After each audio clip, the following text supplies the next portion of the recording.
and try and see also the projection of tomorrow, how it will really pan out. But I think it's at the center of what we're discussing, even when we're talking about elections at the end of the day.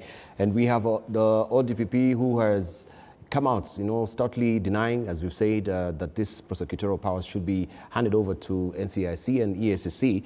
And even from the office, he is, informing Kenyans that we have head speech and electoral justice division, which has been, of course, put up to make sure that they look keenly on what is really happening here as far as head speech and electoral injustice is concerned. But as we're winding up on this particular topic, I just wanted to ask you, Wakili, it's been now over 20 good years, isn't it, since the establishment of NCIC? We're talking about 2007, 2008 there.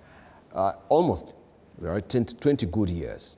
And they seem to be very reactive rather than proactive and navel-gazing on head speech alone. From your own assessment as a country, do we find ourselves in a place where we are very partisan? We are divided as a country? Are we one? Can you feel it? Can you discern it?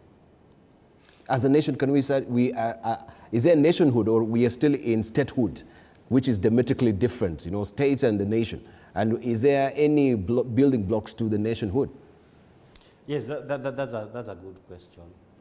And the problem of national unity, national cohesion, and where despite having many communities feeling as one nation, is an important one that affects all nations. Others more seriously than others. And depending on the fathers of the nation and who is the president, because essentially it's a leadership issue. In South Africa, Nelson Mandela had to deal with these issues of national cohesion and integration in a more divided society, even compared to Kenya, even with a lot of entrenched racism and oppression. To some extent, it is an issue that had to confront President Kenyatta or other presidents. It has also been an issue. In 2007, Kenya paid a steep price because of either both hate speech, lack of national cohesion, and serious antagonism between the various communities. It is in the wake of all these that it was proposed that let us have a National Cohesion Commission that would help the country to be able to come together. Now, to build an institution is one thing, but it's another thing what the politicians of the day, whether they want to facilitate. Because remember, a commission, and here it would start with who is the chairman, who are the members of the commission. Yes. Are they people, like by their nature, would actually bring people together and carry what I call moral authority? Yes. Moral authority is not something like you can say, oh, we have some jobs to be given. You apply for some job and you get that job without now being able to say you are that in a position to speak and people would listen to you. Yes. You've had bishops, you've had certain senior leaderships in this country who are respected across the country, who could have led commissions of this nature. But what do you have? You have a commission of probably job seekers who are there and they would wait. Like the Mheshimiwa, the case he's talking about, for example, about 5-6 months ago, I was instructed by the second elected Deputy President of Kenya, Rigathi Gachagua, to write to NCIC when they summoned him. What was the basis of the summon? The basis of those summons were certain comments that had been made by Honorable Rigathi Gachagua in reaction to a campaign of about 3 months where people were openly making hate speech against the Kikuyu community, people saying they are going to rig elections and they are going to do this or the other, without getting summoned by NCIC. But when he spoke, there was and you were, like I'm reacting to you, something that you have said, a questions you have asked. There was hue and cry.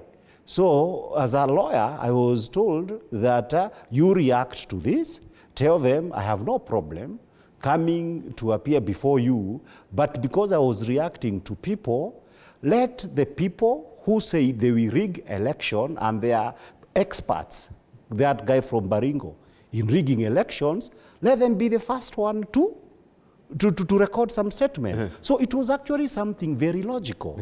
What does that point out? It points out to the fact that if you say that for 3-4 months, people are saying and declaring in front of the president how they are going to rig elections, and even making hate speech against other communities, and no action is taken, people will not take you seriously when 3 months later, in reactions to those very statements, you start summoning people.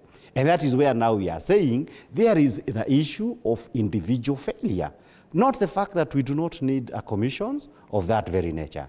Because you want to wind up on that thing, let me react to something like that he said about, first of all, the case of Ojwang is in court, both in the Constitutional Court and in Kibera. But what we can be able to say for now is this. All these statements, when they were collectively collected, okay?